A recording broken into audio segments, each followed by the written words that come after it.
The sirens wail across Rome as dawn breaks on October 16th, 1943.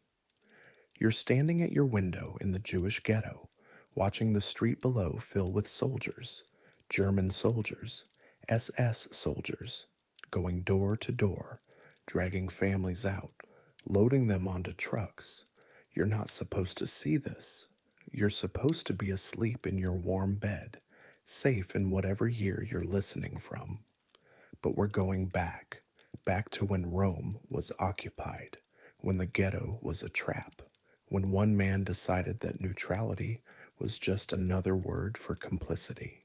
So get comfortable, really. Adjust those pillows, pull that blanket up, because where we're going, you'll want to remember what safety feels like. The cobblestones are cold under your feet, October morning. The kind of cold that seeps into your bones and stays there.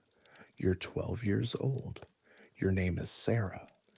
And right now, your mother is pressing you against the wall beside the window, her hand over your mouth, telling you without words to be silent, to be invisible, to not exist. Through the gap in the curtain, you watch them take the Levis from across the street. Signora Levi is screaming. Her children are crying. The soldiers don't care. They've done this before. They'll do it again. By noon, they'll have taken over 1,000 people from this neighborhood alone. Your mother's hand trembles against your mouth. You can feel her heartbeat through her palm. Fast, too fast. The boots are getting closer now. You hear them on the stairs, heavy, methodical, coming up. Third floor, second floor, your floor. They're at your door. But before we get to what happens next, you need to understand something. You need to understand about the man who's going to change everything. The Irish priest who shouldn't be a hero, who wasn't supposed to be anyone special, just another Vatican diplomat with a comfortable life and no particular reason to risk it. His name is Monsignor Hugh O'Flaherty. He's 45 years old, 6'2", loves golf, speaks 6 languages, and right now, at this exact moment while soldiers pound on your door, he's probably eating breakfast in his apartment inside Vatican City, safe behind walls that the Germans can't cross, neutral territory, untouchable. He could stay there, should stay there. That's what diplomacy means, after all. That's what neutrality requires. But he won't. The pounding on your door stops. Your mother's grip loosens slightly. You hear the soldiers moving on, down the hall, to another apartment. The Cohens, maybe, or the Segres. Someone else's door breaks open. Someone else's children scream.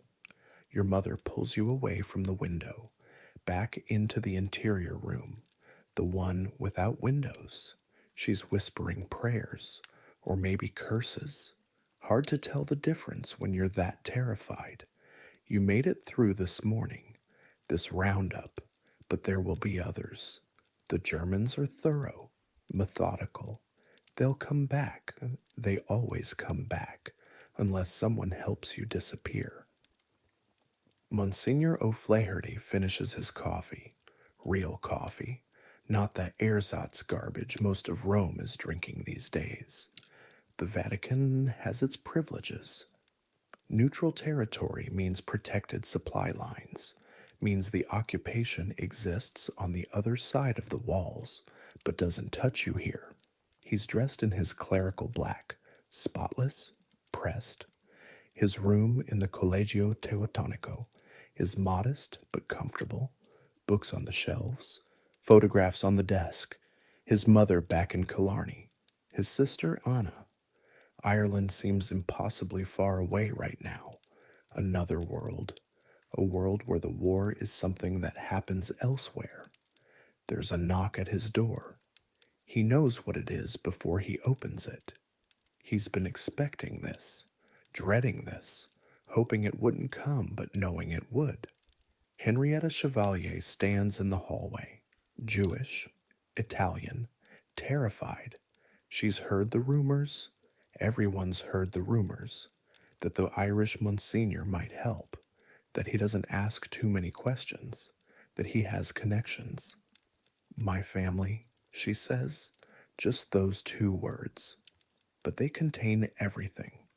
O'Flaherty should say no, should explain about diplomatic neutrality, about the delicate position of the Holy See, about how one priest can't solve this problem, about how helping her would be dangerous, illegal, possibly fatal.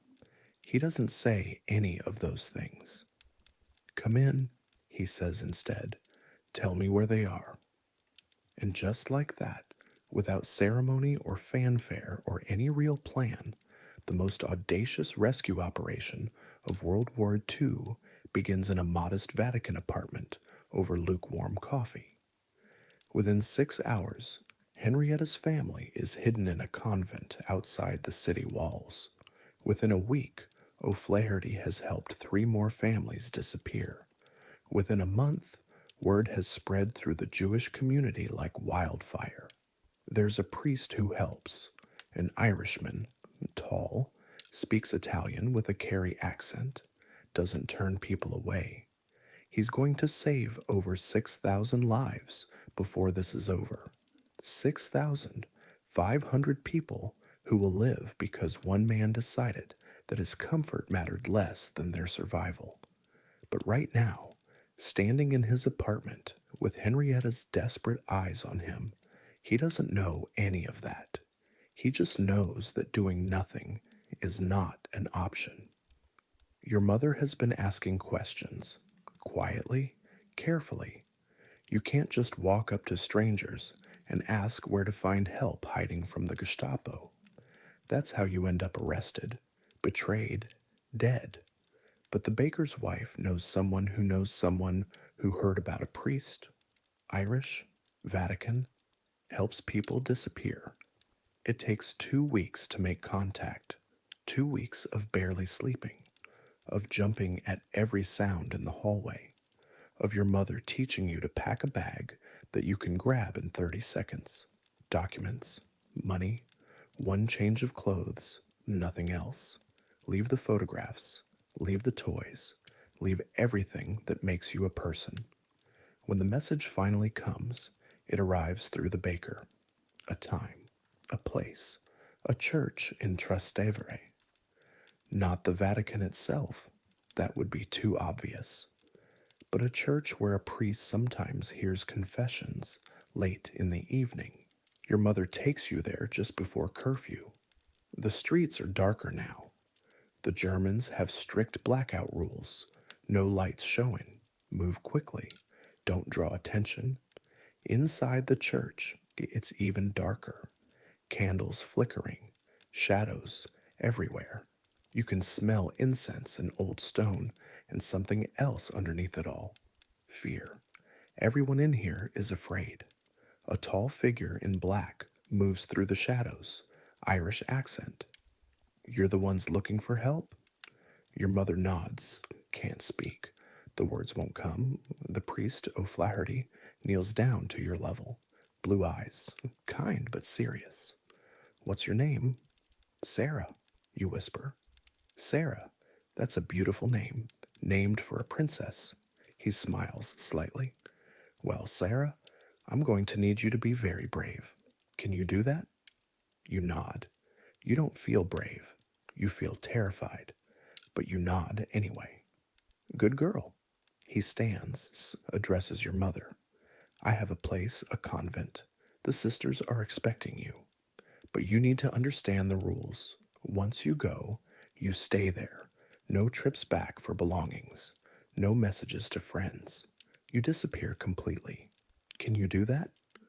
Yes, your mother says, finally finding her voice. Anything. The sisters will give you new names, new papers. You'll be Catholics now, at least on paper. Your daughter will need to learn some prayers, basic ones, in case anyone asks. She'll learn, your mother promises, whatever it takes. O'Flaherty nods.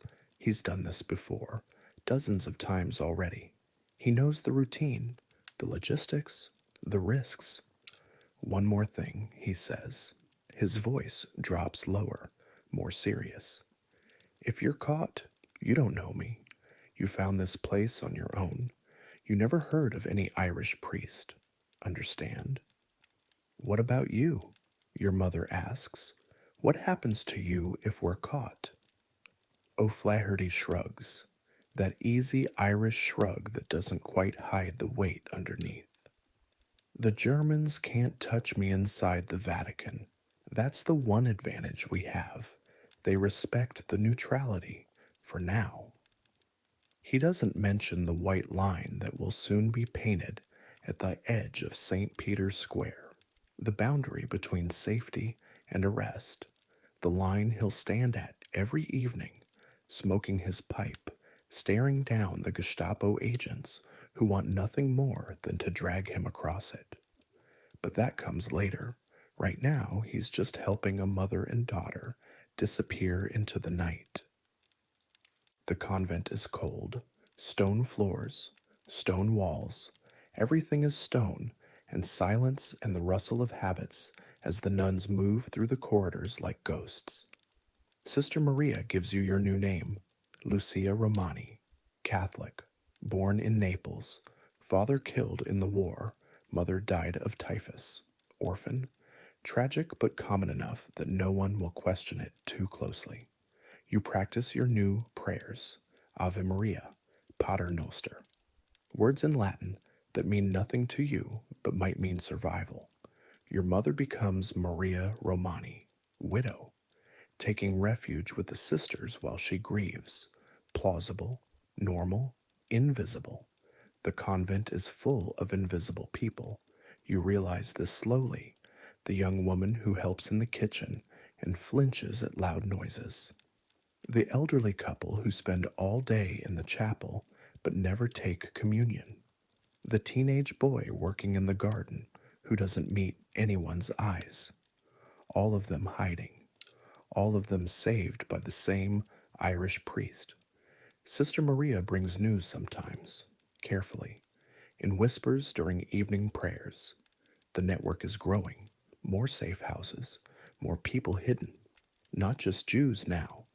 Allied soldiers who escaped from prisoner of war camps.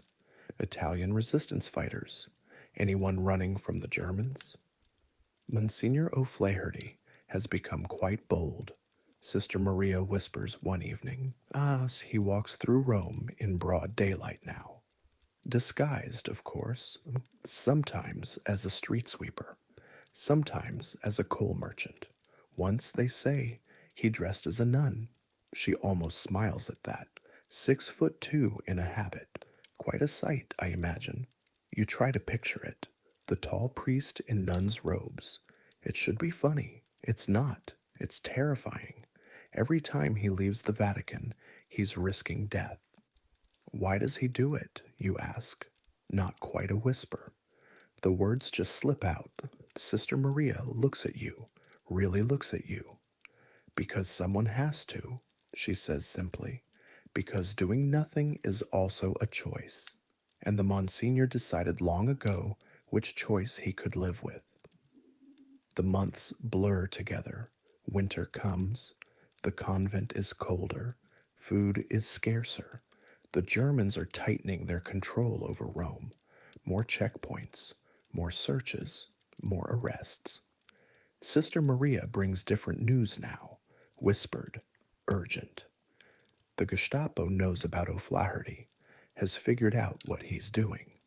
They've assigned their best man to catch him, Herbert Kappler, SS Obersturmbannführer, the Gestapo chief for Rome, cold, methodical, efficient. He's turned the Villa Tasso into a place where screams echo through expensive rooms, where resistance fighters go in and don't come out, where the tools of interrogation are precise and scientific and horrifying. He's made it his personal mission to stop the Irish priest. It becomes a game, a deadly one. Kapler sends agents to watch the Vatican exits. O'Flaherty changes his routes, varies his disguises, never uses the same safe house twice in a row, never follows a pattern. Kapler puts a price on information, leading to O'Flaherty's capture outside Vatican territory. O'Flaherty recruits informants inside the Gestapo itself. He gets Italian clerks and secretaries who hate their German overlords. Kapler has the white line painted. The boundary at St. Peter's Square, clear and unambiguous. Cross this line, Monsignor, and we have you. O'Flaherty stands at the line every evening at sunset, smoking his pipe, waving at the German guards, a few inches from arrest, utterly untouchable. It's psychological warfare. Both of them know it. Both of them play the game because neither one can afford to lose. You hear about it secondhand, stories filtering through the network. The priest who dresses as a coal merchant, who hides people in churches and convents and the apartments of sympathetic Romans, who forges documents that fool even trained German eyes, who has turned the Vatican's neutrality into a weapon. 6 months pass, a year. You're 13 now, taller, older. You've learned to cross yourself without thinking, to recite prayers in Latin, to be Lucia Romani so thoroughly that Sarah feels like someone you used to know. Your mother is graying, the stress of constantly hiding, constantly performing, constantly being one word away from death. But you're alive. That's what matters. You're alive because an Irish priest decided that comfort mattered less than conscience. The villa sits on Via Tasso, elegant and brutal, once home to wealthy Romans, now converted into Gestapo headquarters. The screams are soundproofed. The beautiful frescoed ceilings look down on horror. Kapler sits in his office on the 4th floor, overlooking the street, reports spread across his desk, maps, photographs, intelligence. He's hunting a ghost. The Irish priest has become an obsession, not just because of the escaped prisoners and hidden Jews. Those are strategic concerns, yes, but there's something else now, something personal. O'Flaherty is making fools of them, of the Gestapo, of German efficiency, of Kapler himself. Every evening, the priest stands at that damned white line, smoking, smiling, untouchable. It's an insult, a mockery. Kapler has considered simply shooting him, a sniper, one bullet, problem solved. But the diplomatic consequences would be severe. The Vatican is neutral, technically. Killing a Vatican diplomat would strain relations with other neutral countries, would cause problems Hitler doesn't need right now. So Kapler is forced to be creative, to hunt within the rules, to catch O'Flaherty outside Vatican territory without creating an international incident. It's proving difficult. The priest has informants, his aide reports. Inside our own offices, we've arrested 3 suspected collaborators this week. They're being questioned now. Questioning, such a polite word for what happens in the basement of Villa Tasso. And, Kapler asks, they know nothing or they're not talking.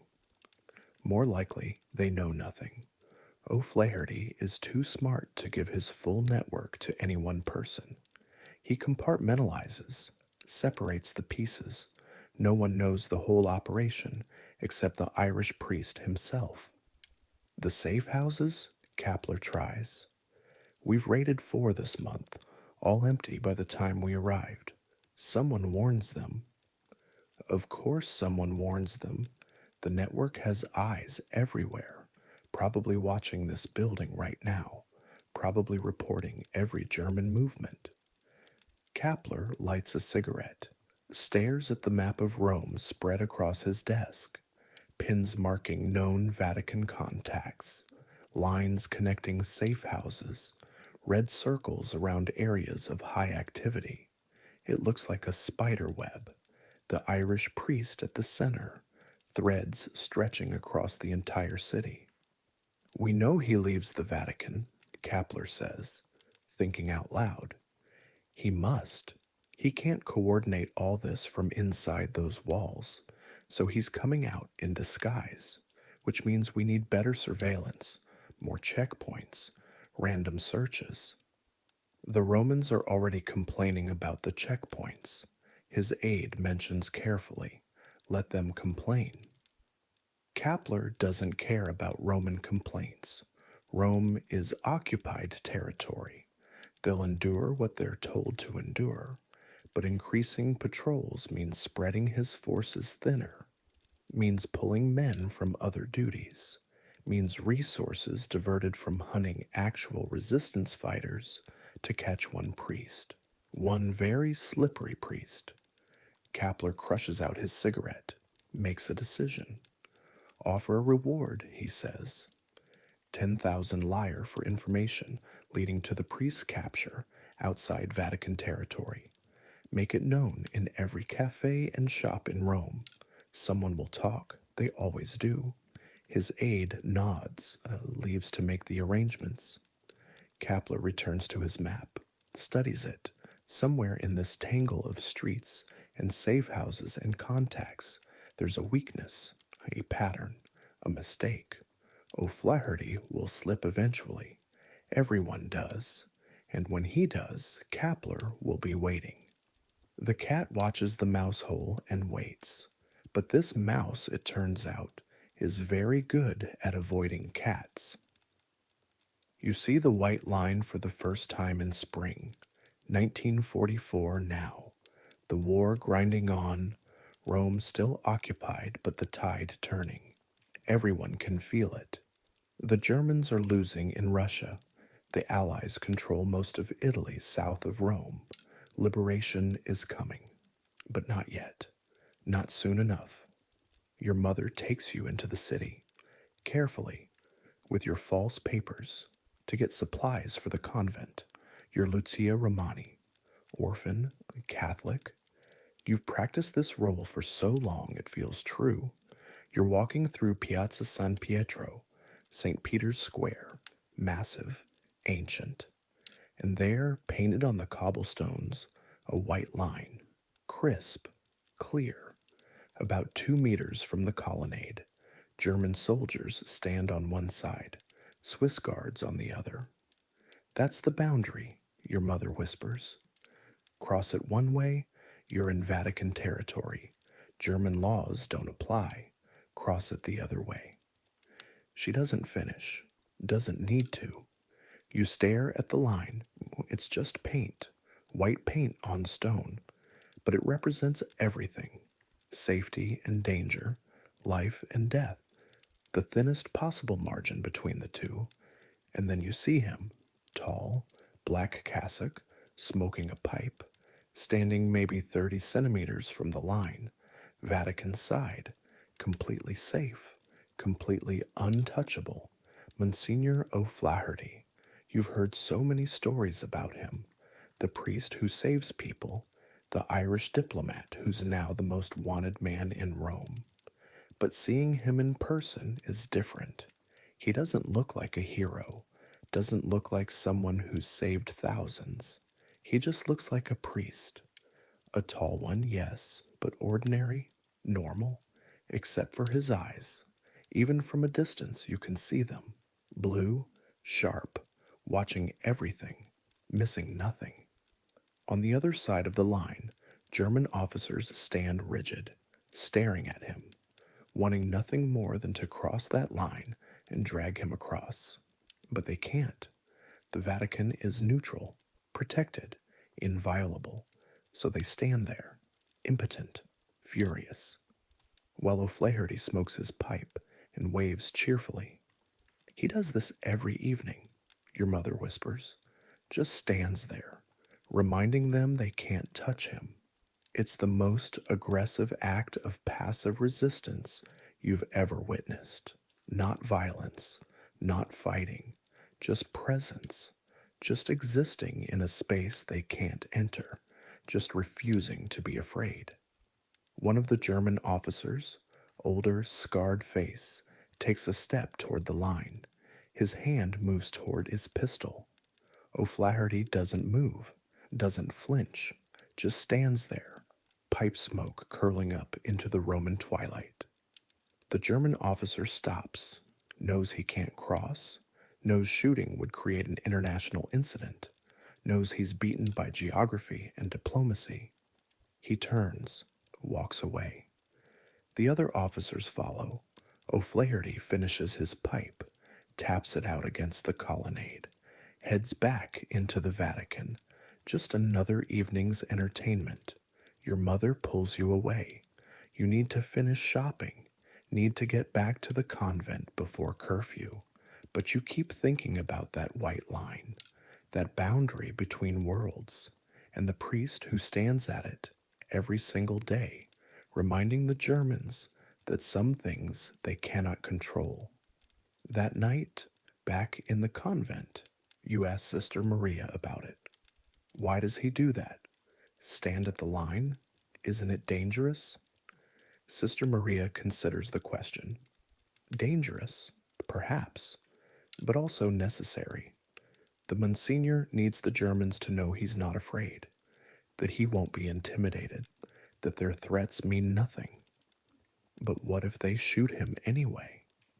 Then he dies, Sister Maria says simply. But they won't.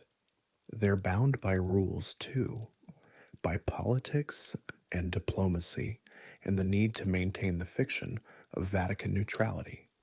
The Monsignor understands this, uses it, weaponizes their own restrictions against them. It's brilliant, you realize, and terrifying. One policy change, one moment of German frustration boiling over, one bullet, and it all ends. But O'Flaherty keeps standing there, every evening, right at the edge of death, smoking his pipe, refusing to be afraid. That takes a courage you can barely comprehend. Spring becomes summer. The Allies land at Normandy. Everyone knows now the war is ending. Germany is losing.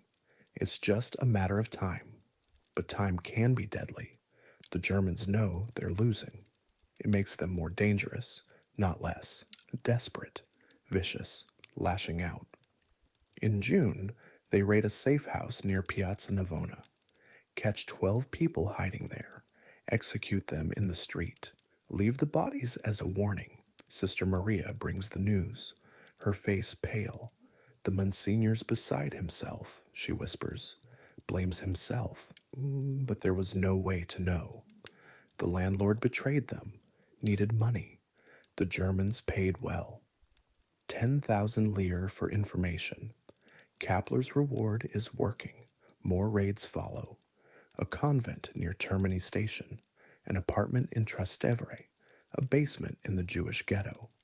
The network is bleeding, pieces being cut away, people being caught. O'Flaherty works faster, moves people more frequently, changes procedures. But he can't be everywhere, can't save everyone. In July, they nearly catch him. You hear about it third hand, how the Monsignor was moving a family, had dressed as a street sweeper, was pushing a cart with the family's belongings, completely ordinary, until a Gestapo patrol stopped him for a random search. Papers. He showed them papers, perfect forgeries. He's used this identity before. Giuseppe Romani, street sweeper, war veteran with a bad leg, papers all in order. The officer studies them, studies him, 6'2", hard to hide that height, even in disguise. You look familiar, the officer says in German. O'Flaherty responds in Italian, perfect Roman accent. Many street sweepers look alike, signore. We all wear the same face, the face of honest labor. The officer isn't satisfied. He pulls out a photograph, a grainy surveillance photo of O'Flaherty in his clerical blacks, holds it up, compares it to the man in front of him. The dirty face, The workman's clothes, the hunched posture, the height, though. The height is the same. Your papers say you're from Rome. The officer continues. What parish were you baptized in? It's a trap. If he names a real parish, they can check the records. If he names a fake one, they'll know he's lying. O'Flaherty doesn't hesitate. Santa Maria in Trastevere. Father Bruno performed the baptism. Long dead now, God rest his soul. Records were lost in the fire of 22. Plausible, checkable, but difficult to verify.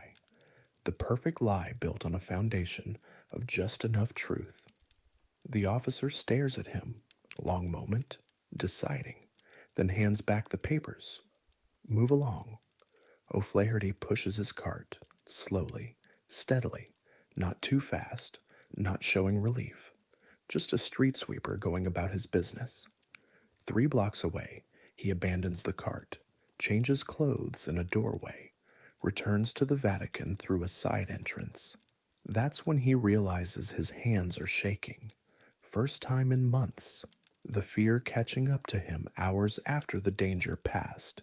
He's been pushing too hard, taking too many risks.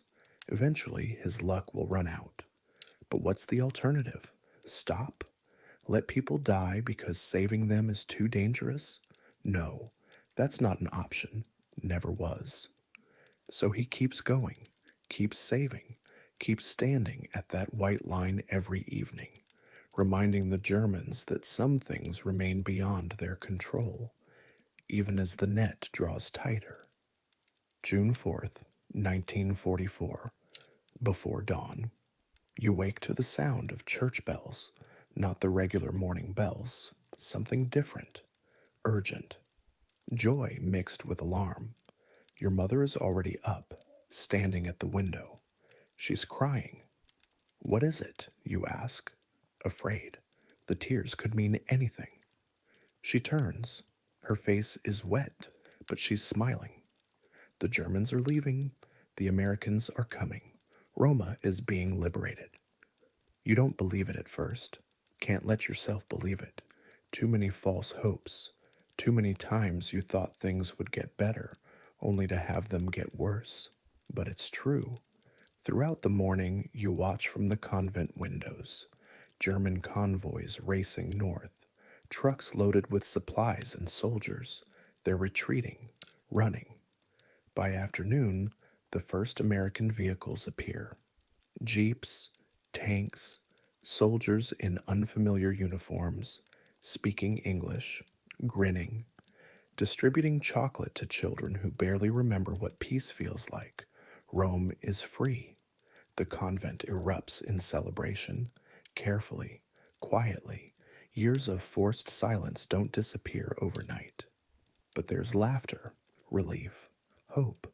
Sister Maria finds you that evening. Monsignor O'Flaherty wants to see everyone he helped, everyone who's still in hiding. There's a gathering tomorrow at a church near the Vatican. You should come, both of you. Your mother hesitates. Even now, even free, the instinct to hide is hard to shake. But she nods. We'll be there. The next day, you walk through Rome openly for the first time in months. No disguises, no false papers, just yourselves. The city is transformed. American flags hanging from windows, people in the streets, celebrating, crying, embracing soldiers who don't speak their language, but freed them anyway. The church is packed. Hundreds of people, maybe 1,000, all of them saved by the same network, the same priest. O'Flaherty stands at the altar, still in his black cassock, still tall and imposing. But he looks tired, older than his years, the weight of 20 months of constant fear and constant work showing in the lines around his eyes. He doesn't give a speech, doesn't take credit, just thanks everyone for their courage, for trusting, for surviving. We did what we had to do, he says, his Irish accent thick. What anyone would do when faced with such evil. We chose to act instead of doing nothing, that's all. But it wasn't all. It was everything.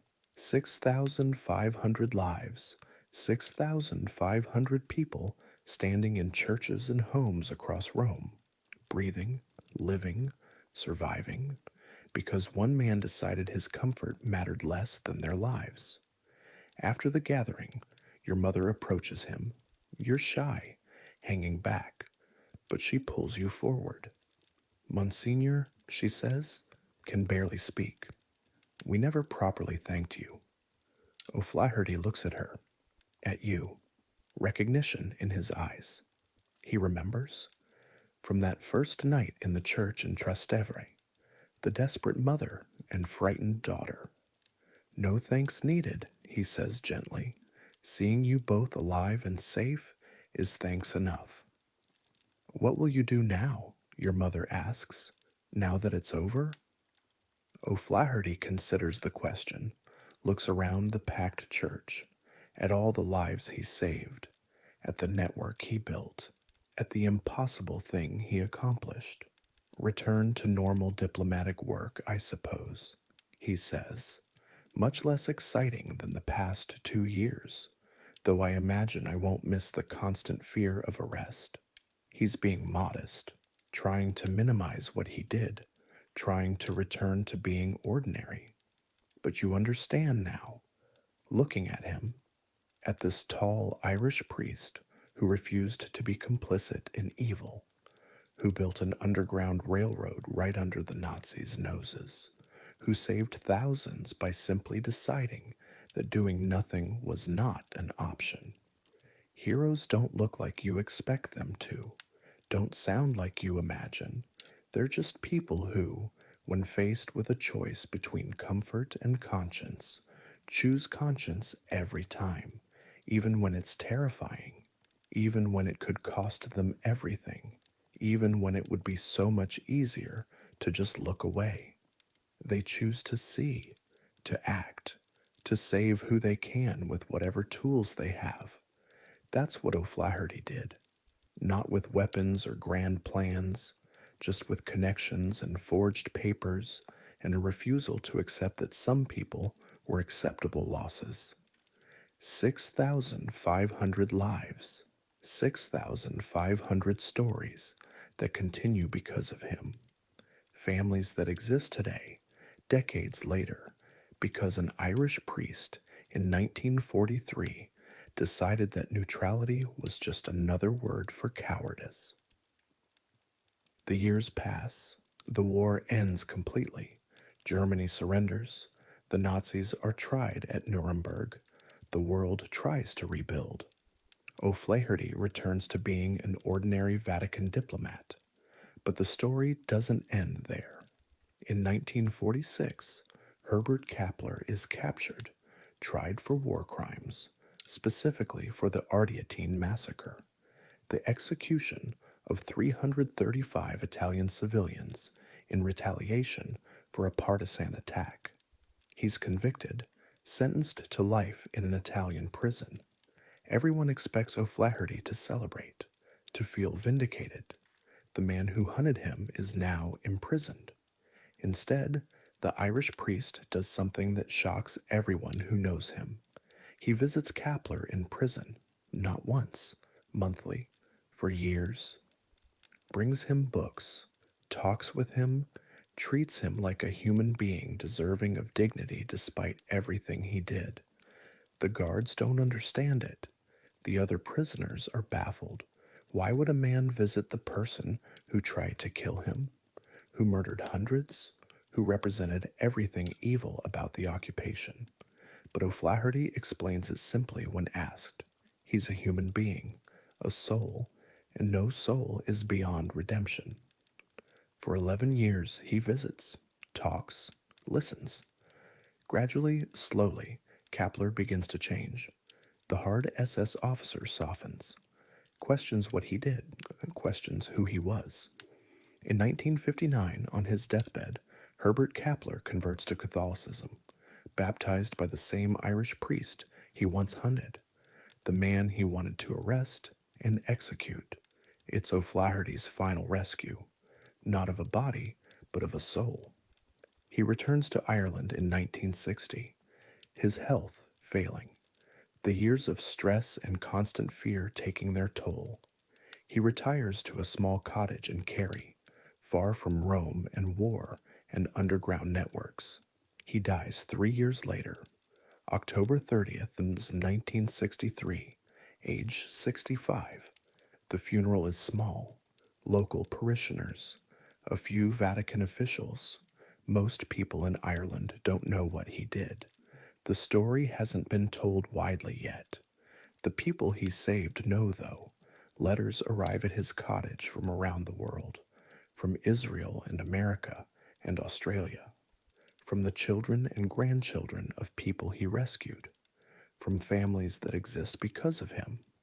His grave is modest, in Killarney, a simple headstone with his name and dates. Nothing about the thousands he saved, nothing about the Underground Railroad, nothing about standing at the White Line every evening, refusing to be afraid. For years, that's how it stays, a quiet grave for a man the world forgot. But stories this powerful don't stay buried. In the 1980s, his story begins to emerge. Books written, a television movie produced, recognition arriving too late for him to see it, but not too late for the world to learn what he did. Israel honors him at Yad Vashem, righteous among the nations. A Catholic priest who saved Jews when their own church remained largely silent. Ireland finally claims him as a hero. The modest cottage in Kerry becomes a site of pilgrimage, and Rome, the city where it all happened, names a street after him, via Monsignor Hugh O'Flaherty, running near where he stood at the White Line, where he smoked his pipe and stared down the Germans. Today, decades later, researchers estimate that O'Flaherty's 6,500 rescues have resulted in over 100,000 living descendants, an entire community of people who exist because one man decided to act. That's his legacy. Not monuments or medals, though those came eventually, but lives, stories, families gathering for dinners and holidays, children being born, love and laughter and ordinary moments of joy. All of it existing because an Irish priest in 1943 stood at a window in the Vatican, looked at a desperate Jewish woman, and said yes instead of no. You're back now, in your warm bed, in your safe room, in a time when Rome is filled with tourists instead of occupiers, when the White Line is long gone, when the ghetto is just a neighborhood, historic but not hunted. The comfort you feel right now, that's what they didn't have. O'Flaherty and the people he saved, they lived with constant fear, constant uncertainty, constant danger. But they also lived with choice. Every single day, O'Flaherty chose to act instead of doing nothing, chose conscience over comfort, chose other people's lives over his own safety. That's the lesson. Not that you should be a hero, not that you need to save thousands, but that choices matter, small ones, daily ones.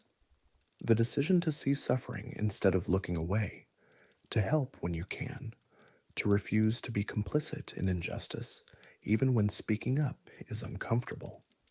O'Flaherty wasn't special, wasn't superhuman.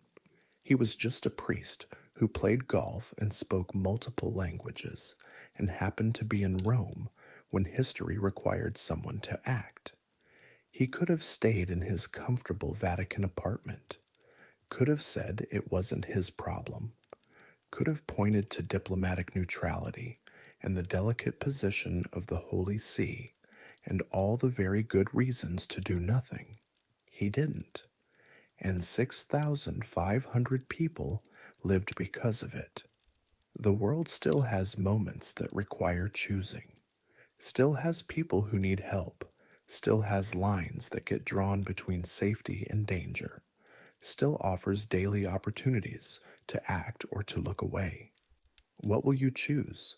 Not today, necessarily, not right now in your comfortable bed, but tomorrow, next week, when you're faced with someone who needs help and helping them would be inconvenient or uncomfortable or risky.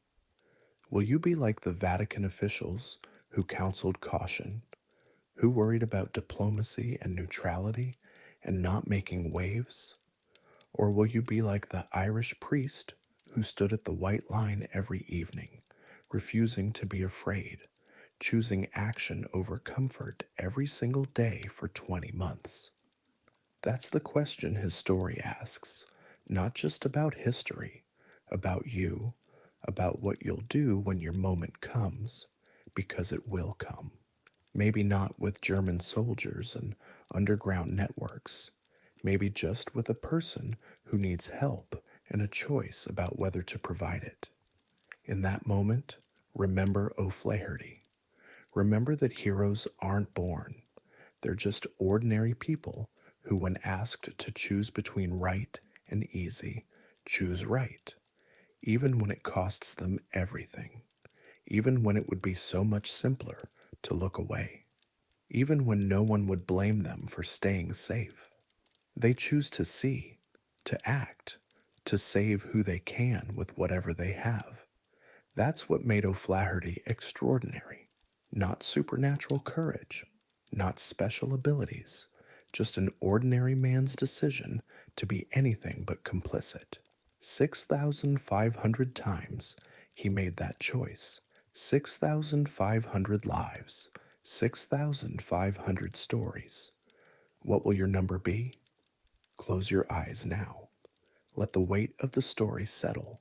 Feel the safety of your bed beneath you, the warmth of your blankets, the peace of knowing no one is coming to drag you away in the night. That comfort exists because people like O'Flaherty fought for it, chose it, refused to let evil have the final word. Sleep now, dream peacefully, and tomorrow, when you wake, remember that you have choices too, daily opportunities to act instead of looking away, to help instead of ignoring, to choose conscience over comfort. Not everyone can save thousands, but everyone can save someone. That's enough, more than enough. That's the lesson from the Scarlet Pimpernel of the Vatican, from the Irish priest who refused to do nothing, from the man who stood at the white line and wouldn't be moved. Rest now. You're safe. You're warm. You're here. And somewhere, in 100,000 families scattered across the world, descendants of the people O'Flaherty saved are resting too, living lives that almost weren't, breathing air they almost never breathed, existing because one man chose action. That's his legacy. That could be yours too. Sleep well. You know, as you drift deeper into sleep, I suddenly remembered another story, a completely different one, yet just as remarkable, and perhaps it will find its place beside the one you've just heard. You're probably familiar with World War II's stories, the big battles, the famous generals, the turning points that changed history. But have you ever heard about the 500-pound brown bear who carried ammunition through enemy fire, drank beer with Polish soldiers, and became an official enlisted member of the Allied forces? This isn't a legend. This isn't exaggerated. This is the true story of Wojtek, the only bear in history to hold military rank, fight at Monte Cassino, and earn a place in the hearts of men who'd already lost everything. Your name is Pyotr Prendis. You're 22 years old, and you shouldn't be alive. It's April 1942. You're somewhere in Persia, modern-day Iran, trudging through dust that gets into everything. Your mouth, your eyes, the cracks in your boots, The sun beats down, relentless. The kind of heat that makes you forget Poland ever had winter. Makes you forget a lot of things, actually. Like what it felt like to be cold, what it felt like to have enough food, what it felt like before the Soviets arrested you. You were a university student, 20 years old, studying in Warsaw. That was 1939, lifetime ago. Germany invaded from the west, Soviets from the east. Poland disappeared from the map like someone erased it with a thumb. You got caught with a Polish flag. That was your crime. Anti-revolutionary activities, they called it. The sentence was Kolyma, Eastern Siberia, one of Stalin's worst camps. You don't talk about Kolyma. None of the men around you talk about it. But you all have the same look in your eyes, the same way of eating, slow and careful, like the food might disappear. The same flinch when someone shouts, the same nightmares. 50% didn't make it out. 50% died from cold, starvation, exhaustion, disease. You watched men freeze to death in their bunks, watched them drop in the mines, in the forests, just drop and not get back up. Bodies stacked like cordwood because the ground was too frozen to dig graves. But then something changed. Hitler invaded Russia, broke the pact. Suddenly Stalin needed allies, needed soldiers. So he let the Polish prisoners go. Not out of kindness, strategy. They're forming an army, the Polish Second Corps, under General Anders. Men who barely survived the camps now being given uniforms, weapons, a chance to fight. For what exactly? Your country doesn't exist anymore. Your family, you don't know. Haven't heard anything in 2 years. Could be dead, probably are dead. But you signed up anyway. Because what else is there? So now you're here. Persia. Moving south through mountains and desert. Part of this ragged column of half-dead men who somehow have to become soldiers again. The British are organizing it, supplying it, pointing you toward the Germans in North Africa, in Italy, wherever they need bodies. Your unit, the 22nd Artillery Supply Company, is responsible for ammunition, getting shells to the guns. Not glamorous, not exciting, just essential. You carry boxes. You drive trucks when there are trucks. You make sure the artillery has what it needs to keep firing. Today, you're walking. The trucks are somewhere else, broken down or requisitioned or who knows. So you walk. Your left boot has a hole in it. Water seeps in when you cross streams. Doesn't matter. You've had worse. The landscape is beautiful in a harsh way. Mountains in the distance, rocky hills, vegetation that's tough and sparse. Nothing like Poland. Nothing like Siberia either. Somewhere completely other, which is almost a relief. No memories attached to this place. No ghosts. Except you're making new memories. Your unit stops in a small town. Hamadan, someone says. You're setting up camp for the night, finding water, distributing rations. The rations are better now than in the camps. Still not enough, never enough, but better. Your stomach has stopped cramping constantly. That's progress. A local boy approaches, maybe 10 years old. He's carrying something in a burlap sack. The sack moves, makes sounds. You're not the only one who notices. 3 or 4 soldiers gather around, curious. Anything different, anything unusual, it's entertainment. The boy opens the sack. Inside is a bear cub, tiny thing. Brown fur, black nose, eyes that haven't fully opened yet. Can't be more than a few months old, maybe weeks. It's making small, whimpering sounds. Confused, scared, hungry, definitely hungry. Where did you get this? Someone asks in broken Persian. The boy understands enough. Hunters had killed the mother. He gestures toward the mountains. They left the cub. It will die alone. The soldiers look at each other. You look at the cub. It's so small. Fits in two hands. Fragile. Helpless. Like everything else in this war. Just trying to survive. Someone laughs. Not cruel. Just surprised. A bear. In the middle of Persia. In the middle of a war. Of all things. How much, you hear yourself ask? The words come out before you think about them. The boy looks at you, calculating. These Polish soldiers, they have things. Not much, but things. Chocolate from British rations, cigarettes, anything useful. The negotiation is brief. You trade your chocolate bar, saved from yesterday. A can of beef you were keeping for emergencies. Your Swiss Army knife, the one your father gave you before university. The one you somehow kept through Kolima, through everything. The boy takes them, hands you the sack, runs off before you can change your mind. You're holding a burlap sack with a bear cub in it. Your friends are staring at you like you've lost your mind. Maybe you have. What are you going to do with that? Someone asks. You don't know. Honestly, don't know.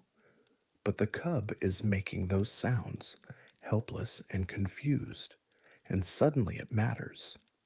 Suddenly this small creature matters more than the knife, more than the chocolate, more than anything. Feed it, you say. We're going to feed it. Your tent that night becomes an impromptu nursery. 6 soldiers crowded around, watching you try to feed a bear cub with an empty vodka bottle and a rag. The cub doesn't understand at first, squirms, makes angry sounds. Then it gets the idea, latches onto the rag, starts sucking. You're using condensed milk. Someone donated it. British ration. The cub drinks. Not much, but some. Then more. Its little paws grip the bottle. The soldiers watch in silence. Tough men, survivors of hell. Watching a bear cub eat like it's the most important thing in the world. Someone suggests a name, Wojtek. It means happy warrior in Polish, or smiling warrior, something like that. The cub doesn't look particularly happy right now, just hungry and confused. But the name fits, sounds right. Wojtek, your bear. The next morning, your sergeant sees Wojtek. His face goes through several expressions: confusion, disbelief, anger, then something else. He sighs. Just keep it out of the way, he says finally, and if it becomes a problem, it's gone. You nod. Won't be a problem. You'll make sure.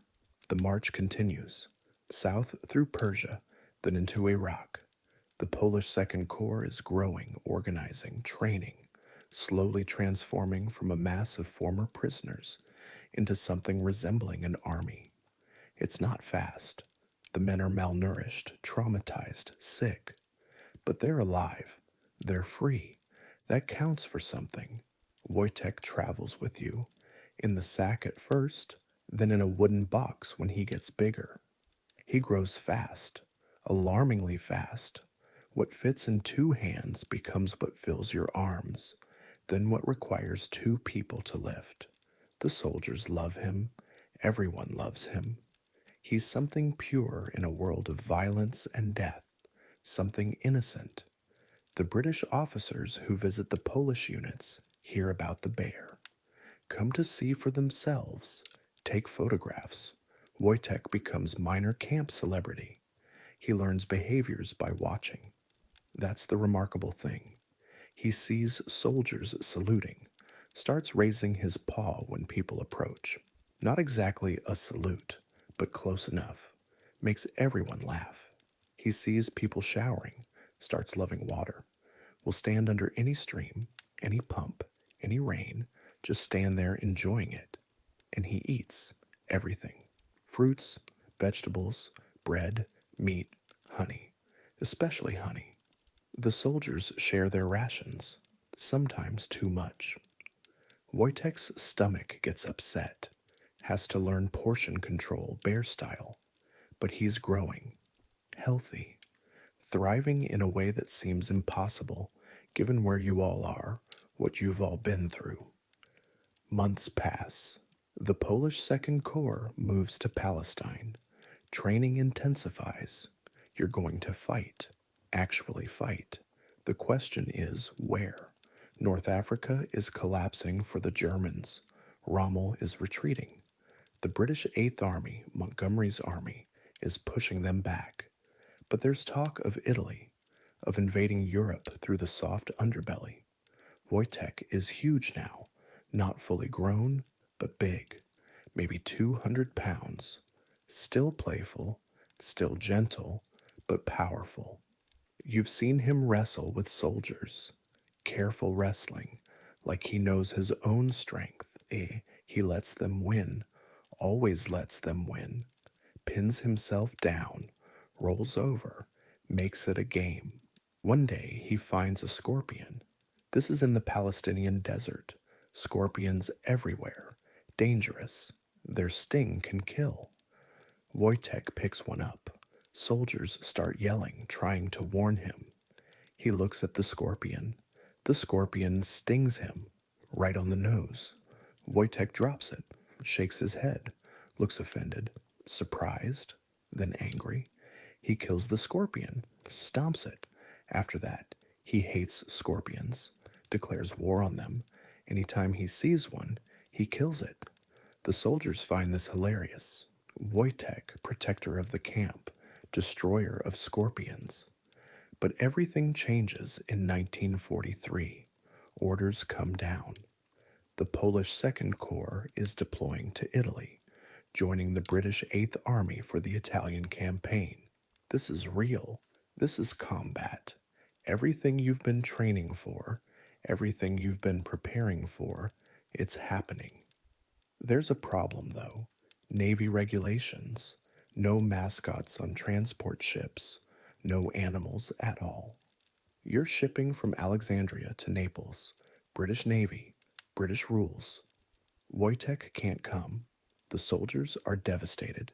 You're devastated. Wojtek isn't just a pet. He's family. He's been with you through Persia, Iraq, Palestine, through the rebuilding, the healing, the slow transformation from prisoner to soldier. He's part of the unit, part of you. Someone has an idea. You don't know who, but maybe Lieutenant Anatol, maybe the company commander. Doesn't matter. The idea is genius. Enlist him. Make Wojtek a soldier, official soldier, with ranks, with papers, with a service number. Then he's not a mascot. He's personnel. The paperwork goes through. Don't ask how. Military bureaucracy is strange. Someone somewhere stamps the forms. Private Wojtek, service number, Polish Second Corps, 22nd Artillery Supply Company. He's in official. The British at the port in Alexandria see the papers, see the name, see the rank, wave you through. They know it's a bear. Of course they know. But the paperwork is in order. And honestly, in the middle of a war, a bear with military papers is probably not the strangest thing they've seen. Wojtek boards the ship, walks up the gangplank like he owns it. The sailors stare. Wojtek doesn't care. He's a soldier now, going to war. Unlike your warm bed right now, your soft pillow, your safety, you're on a cramped transport ship. Salt spray, diesel fumes, hundreds of men packed into holds.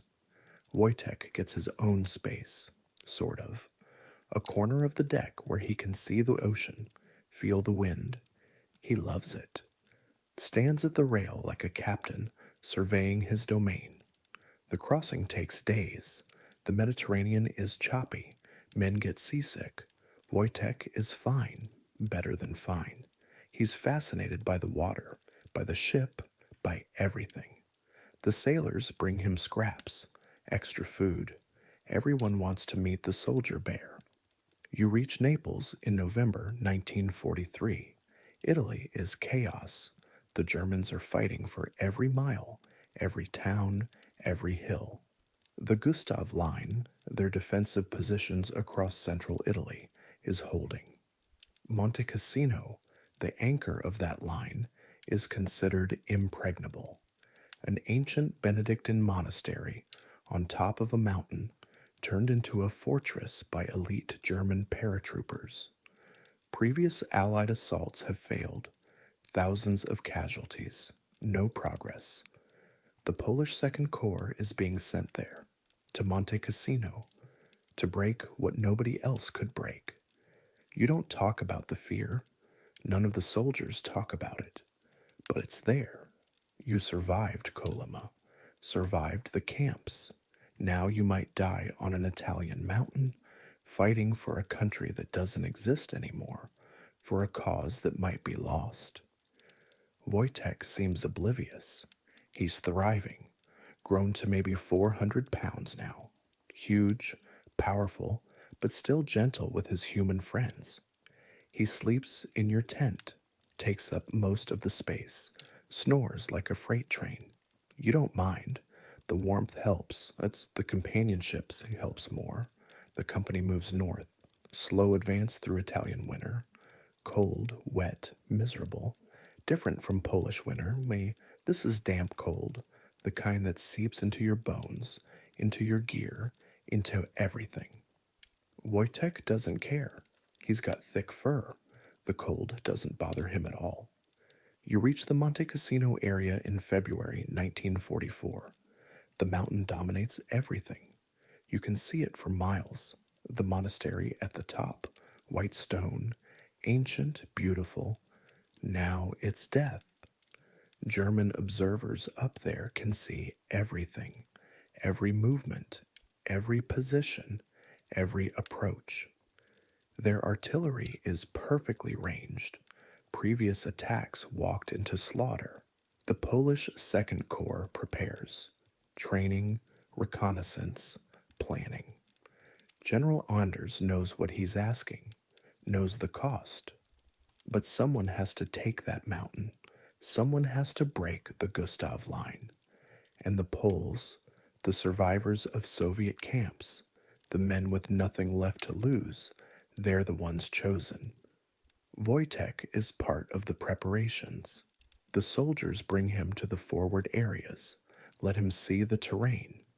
He doesn't understand war, doesn't understand strategy, but he understands his friends are serious, tense, different. The artillery positions are being set up, 25-pounder guns, heavy. Each shell weighs about 25 pounds, obviously. The ammunition comes in wooden crates, 4 shells per crate. Takes 4 men to carry a crate comfortably. 2 men if you're desperate. 1 man if you're stupid and want a hernia. Wojtek watches the soldiers moving crates, stacking ammunition, preparing for the barrage that will precede the assault. He watches like he always watches, curious, attentive, learning. May 11th is 1944. The 4th battle for Monte Cassino begins. Artillery barrage at 2300 hours, 11 p.m. Hundreds of guns opening fire at once. The sound is impossible. Physical. You feel it in your chest, in your teeth, in your bones. The mountain lights up. Orange flashes, smoke, and explosions. It looks like the end of the world. The shells keep firing, hour after hour. You're at the supply dump, part of the chain moving ammunition from the trucks to the gun positions. This is your job. This is what you've trained for. But training doesn't prepare you for this. For the scale, the chaos, the relentless demand, more shells. The guns are eating ammunition, faster than expected. The crews are working at maximum speed. You're running. Everyone's running. Carrying crates, 2 men per crate, moving as fast as possible. The guns can't stop. If they stop, the infantry dies. German artillery fires back. Counter battery fire. Shells land near the supply route. Explosions throwing dirt, shrapnel, smoke. A crate carrier goes down, hit, dead before he hits the ground. Someone else grabs the crates, keeps moving. No time to stop, no time to mourn. You're exhausted. Everyone's exhausted. The crates are heavy. Your back screams, your arms shake. How long has it been? 3 hours? 4? Time has no meaning. Just lift, carry, stack, run back, lift again. Then you see something impossible. Wojtek is moving crates by himself, walking upright on his hind legs, carrying a crate of shells in his arms, just walking, calm, like he's taking a stroll. He carries the crate to the gun position, sets it down, walks back, gets another one. You stop, just stop and stare. Other soldiers are staring too. A bear, a 500-pound bear, carrying ammunition through artillery fire. He doesn't flinch at the explosions, doesn't panic at the chaos, just works, methodical, efficient, one crate after another. He carries them the way you'd carry a small package, easy, effortless. What takes 4 men to lift, he handles alone. The gun crews see him, stare, go back to loading. If the bear is working, they're working. No time for amazement. Just keep firing. All night, Wojtek carries ammunition, never drops a crate, never stops, never shows fear, just works. The soldiers around him find new energy. If the bear can do this, they can do this. Something about his presence, his calm, it helps, steadies everyone. Dawn comes. The barrage continues. The Polish infantry is advancing up the mountain, fighting for every meter. The casualties are horrific, but they're making progress, more than anyone has made before. Wojtek keeps working, into the morning, into the afternoon. He must be tired, must be, but he doesn't stop. The soldiers bring him water. He drinks, goes back to work. By evening, the guns have fired thousands of rounds. The supply chain held, barely, but it held. The infantry is dug in on the lower slopes. Progress? Real progress? Wojtek finally stops, sits down, heavy. His paws are scraped. His fur is dirty, singed in places from near-miss explosions. He looks exhausted. He is exhausted.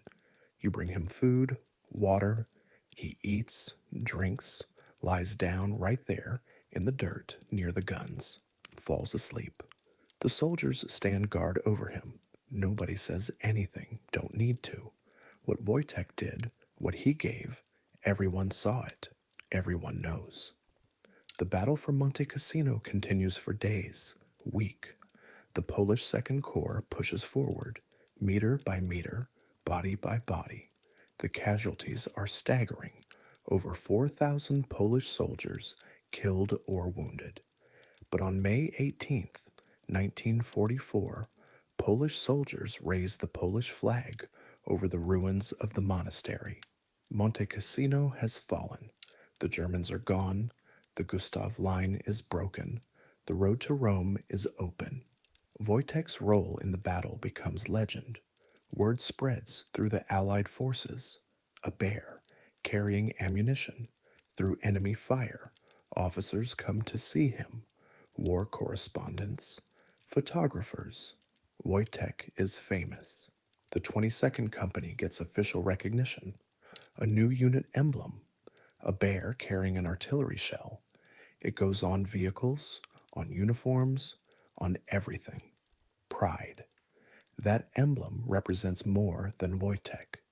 It represents what the Polish Second Corps did, what they sacrificed, what they achieved when everyone said it was impossible. Wojtek is promoted, Corporal Wojtek now, official, with the paperwork and everything. He's earned it. The war continues. The Polish Second Corps advances north, fighting through Italy, breaking the Gothic Line, liberating towns. Wojtek comes along. He's too famous now to leave behind, too much a part of the unit. In rest areas, away from the fighting, Wojtek relaxes, swims in rivers, wrestles with soldiers, drinks beer. Yes, beer. The soldiers share their rations. Wojtek loves beer, loves the taste, the feeling. He'll drink a whole bottle if you let him. Gets happy, playful, never aggressive, just happy. The British soldiers can't believe it. A beer drinking bear, a wrestling bear, a bear that fought at Monte Cassino. They take pictures that tell stories. Wojtek becomes part of the broader Allied mythology. The unusual, the unexpected, the thing that makes people smile in the middle of horror. But the war is ending. 1945. Germany is collapsing. The Eastern Front is gone. The Western Front is crumbling. The Allies are advancing from all sides. Victory is close, finally close. May 8th, 1945. Germany surrenders. The war in Europe is over. The fighting stops. After 6 years, it's finished. For the Polish Second Corps, there's no celebration. Not really, because Poland isn't free. The Yalta Conference gave Poland to Stalin. The Soviet Union controls it now. The men who survived Kolyma, who fought across 3 continents, who took Monte Cassino, they can't go home. If they return to Poland, they'll face Soviet persecution, arrest, prison, maybe death. Most choose exile. Britain offers settlement. The Polish Resettlement Act. Stay in Britain. Build new lives. Never see home again. The 22nd Company moves to Scotland. Winfield Airfield near the village of Hutton. Wojtek comes with them. Still part of the unit. Still family. Scotland is different. Green, cold, rainy. Not Italian cold. Scottish cold. Wet, penetrating. The soldiers adapt, find work, start building civilian lives. But they're refugees, displaced persons, men without a country. Wojtek becomes local celebrity in Scotland. The villagers hear about the soldier bear, come to see him, children especially. Wojtek is gentle with them, patient, lets them pet him, feed him, take pictures. He seems content, happy even. But things are changing. The unit is demobilizing. Soldiers are leaving, finding civilian jobs, moving to different cities.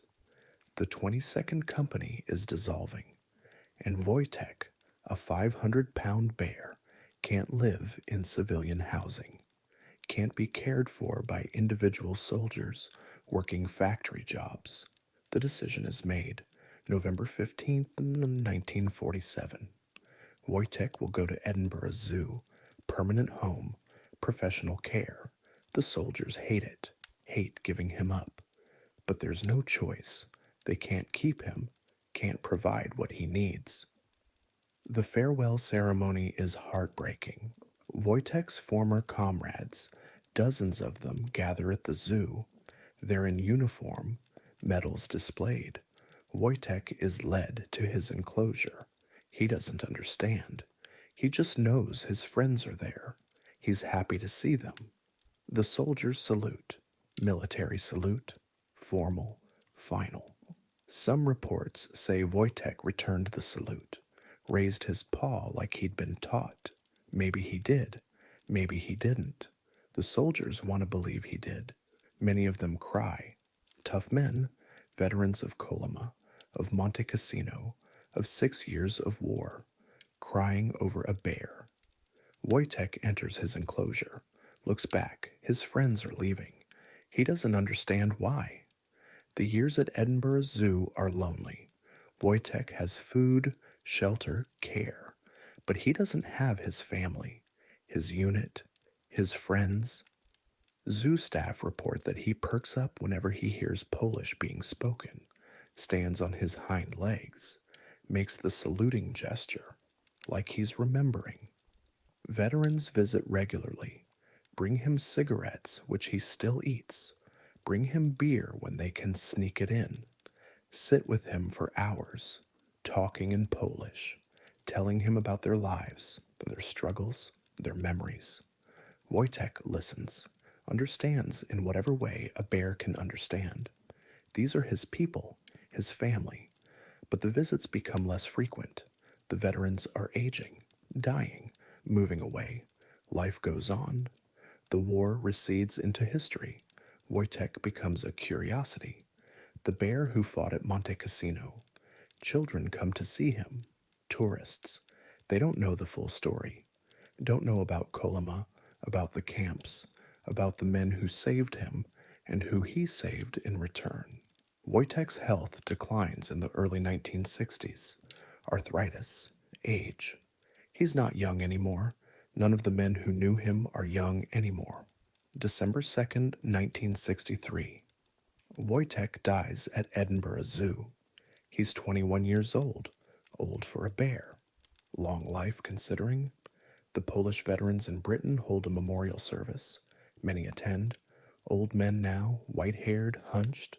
But they come, they owe him that much. Newspapers run obituaries. The Times, the Scotsman, others. Wojtek, you Polish soldier bear, dead at 21. The stories recount his service, his legend, his role at Monte Cassino. For decades after, Wojtek's story fades, not forgotten by those who knew him, but not widely known either. The Cold War keeps Poland separate. Polish history under Soviet control doesn't celebrate the Polish Second Corps, doesn't mention the men who fought with the Western Allies, doesn't mention Wojtek. But things change. The Soviet Union collapses. Poland regains independence. 1989, 1990. Polish historians can finally tell the full story. The gulags, Anders' army, Monte Cassino, and Wojtek. Books are written in Polish, in English. Documentaries are made. Researchers interview the last surviving veterans, men in their 80s and 90s, trying to separate fact from legend. The facts are incredible enough. Official military papers, service records, photographs, battlefield reports that mention the bear carrying ammunition. It's all real. Statues are erected. Krakow, Edinburgh, London, bronze bears carrying artillery shells, memorials to Wojtek and to the men he served with. School children learn about him, about the Polish Second Corps, about Monte Cassino, about survival and sacrifice, and the bonds that form in war. The last veteran who served with Wojtek dies in the 2010s. One by one, they pass. The direct witnesses are gone. Now it's secondhand. Children, grandchildren, historians. The story remains, but the living memory fades. Yet Wojtek endures. His statue in Edinburgh's Princess Street Gardens shows him with a soldier. Together, equal. The inscription tells his story. Tourists stop, take pictures, read about the bear who became a soldier, who fought at Monte Cassino, who lived and died far from home. Like the soldiers who saved him, Wojtek never returned to his birthplace. Born in the mountains of Persia, died in Scotland, crossed continents, fought in a war, became a legend. An orphaned cub who should have died in the wilderness instead became part of something larger, part of a brotherhood, part of history. The men of the 22nd Company were orphans too, in a way, taken from their homes, their families destroyed or scattered, their country erased. They survived through brotherhood, through caring for each other, through holding on to humanity in inhuman circumstances. Wojtek was part of that. Not despite being a bear, because being a bear, because he was innocent, pure, uncomplicated in a world of complication and compromise and horror. What made Wojtek matter wasn't what he did at Monte Cassino, though that was remarkable. What made him matter was what he represented. Hope, continuity, something to protect, to nurture, to love when everything else was death and destruction. The soldiers saved Wojtek. Wojtek saved them back, not physically. though his ammunition carrying helped, emotionally, spiritually, giving them something beyond survival, giving them purpose. The photographs remain. Wojtek standing upright, Wojtek with soldiers, Wojtek carrying a shell, black and white images from another time. The men in them are long dead. The bear is long dead. But something persists, the story, the meaning, the reminder that even in war, even in the darkest times, connection is possible, love is possible, humanity is possible. You lie in your warm bed now, safe, comfortable. The world those men and that bear inhabited is gone. The gulags are closed. The battlefield at Monte Cassino is quiet, preserved, a memorial site where tourists walk where Polish soldiers died. The bunkers are empty. The guns are silent. Wojtek's enclosure at Edinburgh Zoo was demolished, replaced. Modern facilities now. No trace of where he lived those final 16 years. But his memory lives on, in statues, in books, in the stories Polish families tell their children about Wojtek, about the war, about their grandfathers who survived impossible things. The Polish Second Corps scattered after the war. Men went to Britain, Canada, America, Australia, Argentina, wherever they could find a place. They formed communities, Polish clubs, veterans associations, kept the language alive, kept the culture alive, kept the memories alive, and always they remembered Wojtek, late night gatherings, vodka, old men speaking Polish, telling stories about the bear, how he saluted, how he loved beer, how he carried those shells through the fire at Monte Cassino, laughing, sometimes crying. Their youth was in those stories, their friends who didn't make it, their country they never saw again. The children and grandchildren listened. Some understood, some didn't. How could they, growing up in London or Toronto or Chicago, safe, free, never hungry, never cold, never hunted, never imprisoned? How could they understand what that bear meant to men who had nothing, who were nothing, who rebuilt themselves into something through sheer will and brotherhood? But they tried to understand. They keep the stories alive. They visit the statues. They read the books. They learn Polish sometimes, connect to their heritage. And Wojtek is part of that heritage. The bear who fought in a war, the bear who became a Polish soldier, the bear who never forgot his friends and who his friends never forgot. Your eyes are heavy now. The story is long. The journey from the mountains of Persia to Monte Cassino to Edinburgh to memorial statues across the world. It's a lot to hold, but hold it gently. These men, this bear, they're at rest now. The suffering is over. The war is over. The exile is over. They're beyond pain, beyond loss, beyond everything except memory. And you're here, in your bed, safe, warm, living in the world they helped create. A world where Polish is spoken freely, where bears are protected, where wars, though they still happen, are fought by professional soldiers, not university students dragged from their homes, not prisoners given rifles and pointed at mountains. Wojtek's story is unusual, unique, but also universal. It's about survival, about finding family where you can, about maintaining humanity when everything tries to strip it away, about a group of men who saved a bear and a bear who saved them back in the ways that mattered most. The Polish Second Corps doesn't exist anymore. The 22nd Artillery Supply Company is gone. The soldiers are dead. Wojtek is dead. But on a hill in Scotland, bronze Wojtek stands with his bronze soldier, together, forever, the way it should be. Close your eyes, feel your pillow, your blanket, the safety of your room. This is what they fought for. not for themselves. They knew they'd lost that. Their Poland, their homes, their youth, all gone. They fought for the future, for generations they'd never meet, for you, so you could lie in a warm bed and hear their story and remember.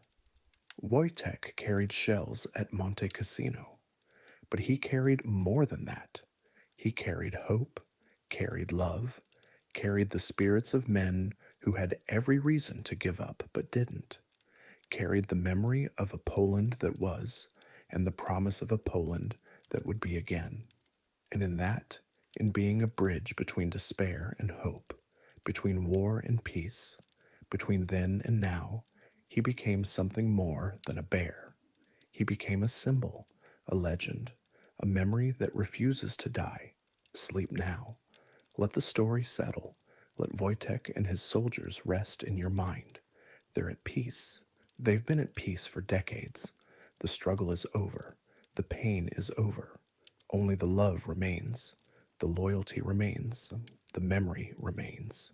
And in that memory, in that story told and retold across generations and continents, Wojtek lives on, still carrying his shells, still standing with his friends, still smiling his warrior smile, forever young, forever faithful, forever the bear who became a soldier, the soldier who remained a bear, the friend who never left and never will. Rest easy.